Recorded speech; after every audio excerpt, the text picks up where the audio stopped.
कौमी असम्बली में election act तरमीमी bill कसरत राय से मंजूर। अपोजिशन का शदीद एहतजाज। कौमी असम्बली का इजलास स्पीकर अयाज सादी की सरबराही में हुआ, जिसमें चेयरमैन कायमा कमेटी बराए पार्लिमानी अमूर ने इंतखाबात एक्ट तरमीम बिल पर कमेटी की रिपोर्ट पेश कर दी। इस दौरान इलेक्शन एक्ट तरमीमी बिल मंजूरी के लिए कौमी असम्बली में पेश किया गया, जबकि इलेक्शन एक्ट तरमीमी बिल ज़ेर कोर लाने की तहरीक भी पेश की गई, जिसे अवान ने मंजूर कर लिया।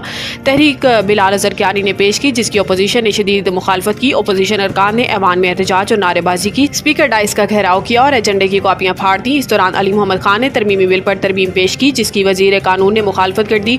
अली मोहम्मद खान ने कहा कि सुप्रीम कोर्ट ने कहा है कि PTI सियासी जमात थी, है और रहेगी। इलेक्शन कमीशन से पूछा कि क्या 39 अरकान के लिए ही PTI हलाल और 41 के लिए हराम है। हम इस तरमीमी बिल को मुस्तरद करते हैं। कानून साजी ज़रूर करें, लेकिन ये मुल्क के मुफाद में होनी चाहिए।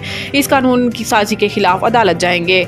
लाहौर इंसदाद दहशतगर्दी अदालत में असद उमर की तबीयत खराब, हॉस्पिटल मुंतकिल। साबिक विफाकी वजीर असद उमर लाहौर की इंसदाद दहशतगर्दी अदालत में पेश हुए थे, जहां इनकी तबीयत नासाज हुई। जराए का कहना है कि असद उमर को सीने में तकलीफ हुई, जिस पर इन्हें फौरी हॉस्पिटल ले जाया गया।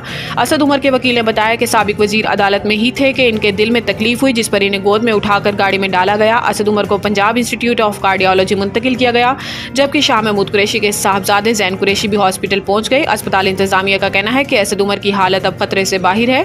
बगैर नाश्ते ब्लड प्रेशर की दवा लेने से इनकी तबीयत खराब हुई। इन्हें तिब्बी इमदाद फराहम कर दी गई है, जिस पर इनकी हालत बेहतर हो गई है। हसीना वाजिद ने अपने हम वतनों को ही अपना मुखालिफ बना लिया। हाफिज नईम। सोशल मीडिया पर बांग्लादेश की सूरत हाल पर रद्द-ए-अमल देते हुए हाफिज नईम ने कहा कि बांग्लादेश में 15 साल जबर के दौर और भारत नवाज हुकूमत का खात्मा हो गया है। हसीना वाजिद ने बांग्लादेश पर भारत को मुसल्लत किया हुआ था, जो हुआ वो तस्वुर भी नहीं था। इन्होंने कहा कि हसीना वाजिद ताकत के जोर पर हुक्मरान थी। इन्होंने अपने हम वतनों को अपना मुखालिफ बना लिया। हसीना वाजिद ने भारत की मदद से अवाम को और उनकी आवाज़ दबाकर हुकूमत की। इनकी फाशिस्ट हुकूमत का खात्मा बांग्लादेशी अवाम की कुर्बानी और जद्दोजहद का नतीजा है।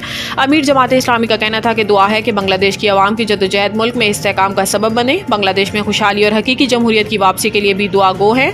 याद रहे कि बांग्लादेश में एक माह से जारी पुरतशद्दुद मुजाहिरों और इनमें सैकड़ों हलाकतों के बाद बांग्लादेशी वज़ीर आज़म शेख हसीना वाजिद इस्तीफा देकर मुल्क से फरार हो गई हैं। पाकिस्तान में आबादी बढ़ने का बम फट चुका, इसे कंट्रोल करना होगा। इस्लामाबाद में तकरीब से खिताब करते हुए वज़ीर ख़जाना ने कहा कि अक्टूबर में सालाना मीटिंग के दौरान IMF और वर्ल्ड बैंक में क्लाइमेट फाइनेंसिंग पर बात होगी। IMF प्रोग्राम की मंजूरी के बाद एग्जीक्यूटिव बोर्ड से क्लाइमेट फाइनेंसिंग पर भी बात की जाएगी। रवां माह के इख्तिताम तक IMF एग्जीक्यूटिव बोर्ड से स्टाफ लेवल मुआहदे की मंजूरी हो जाएगी। मोहम्मद औरंगजेब ने कहा कि पाकिस्तान मौसमियाती तब्दीली से मुतासरा ममालिक की फहरिस्त में शामिल है। पाकिस्तान को मौसमियाती तब्दीलियों के असरात से बचने के साथ आबादी को कंट्रोल करना होगा, क्योंकि पाकिस्तान में आबादी बहुत ज़्यादा बढ़ चुकी है। मुल्क में आबादी बढ़ने का बम फट चुका है। इन्होंने मजीद कहा कि मुल्क की मईशत को बेहतर बनाने के लिए निजी शोबे को अपना किरदार अदा करना होगा।